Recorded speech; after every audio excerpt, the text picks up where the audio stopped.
Data centers are coming. They're coming to every neighborhood in the United States. They're looking for power.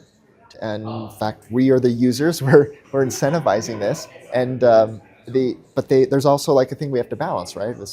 What's the effect on this power draw on ratepayers, and what is the effect of their water usage? But I think these are things that we can handle. The optimism that I hear from you is that at the end of the day, there are issues, but we have the technology and the know-how to kind That's of right. navigate those. That's right. I'm actually very optimistic with AI. I think AI is going to solve so many problems, and the data centers themselves bring in so many like revenue for the municipalities and the cities, and they don't require that many services. So it's really a net positive.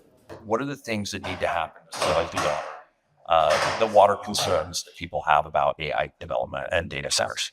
There are a couple ways to go about that. One, you could just work with the data centers, the municipalities, before and get an agreement that they're going to use a non-evaporative type of technology.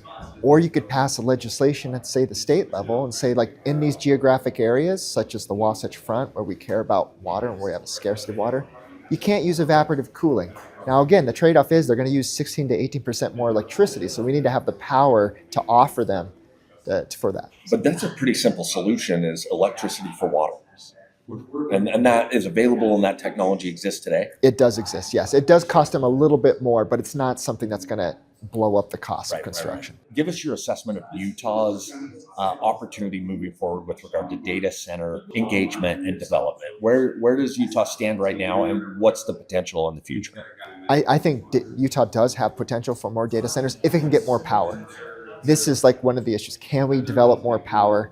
If not, they're going to just figure out ways to bring their own power through natural gas. In terms of like the development, it would be great to see Utah adopt a similar type of policies. We're like, hey, we're going to build a data center. Let's bring the data centers together with the municipalities, with the public, and have this conversation so that we could resolve the issues.